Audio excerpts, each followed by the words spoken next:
പ്രമേയം കൊണ്ടും അവതരണം കൊണ്ടും വ്യത്യസ്തമാണ് മാട്ടിക്കഥ എന്ന നാടകം. മനുഷ്യനും പ്രകൃതിയും തമ്മിലുള്ള ബന്ധവും ജീവിതത്തിലെ സങ്കീർണതകളുമാണ് മട്ടിക്കഥയുടെ ഇതിവൃത്തം.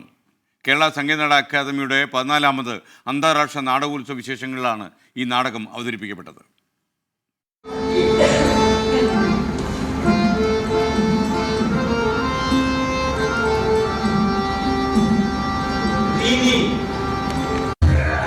ഭയം, നാശം, അതിജീവനം, ലോകജീവിതത്തിന്റെ പൊള്ളുന്ന അനുഭവ പരിസരങ്ങൾ അരങ്ങിൽ കളിമൺ പ്രതിമകളിലൂടെയും ഏകാഗിയായ അഭിനേതാവിലൂടെയും വരച്ചിടുന്ന പച്ചയായ ജീവിതം.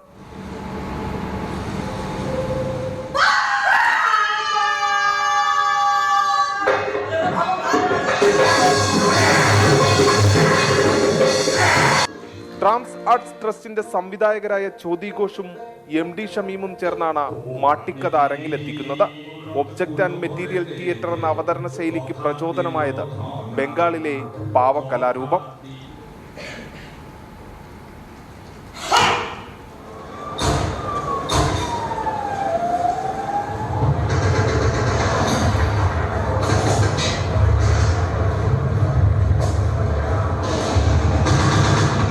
ഇന്ത്യയും ബംഗ്ലാദേശും അതിർത്തി പങ്കിടുന്ന ലോകത്തെ ഏറ്റവും വലിയ കണ്ടൽവനമാണ് Sundarban.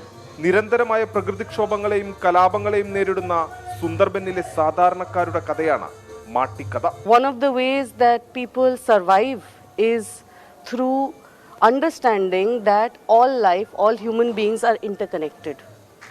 And in front of great natural calamities, any kind of man-made divisions are trivial.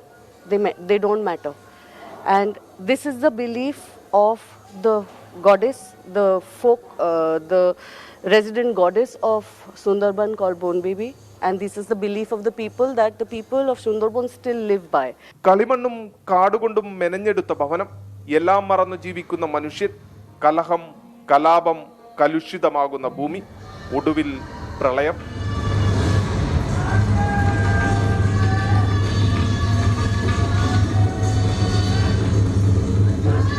പ്രതീക്ഷയറ്റു എന്ന് കരുതുന്ന നിമിഷത്തിൽ വീണ്ടും തളിർനാമ്പുകൾ.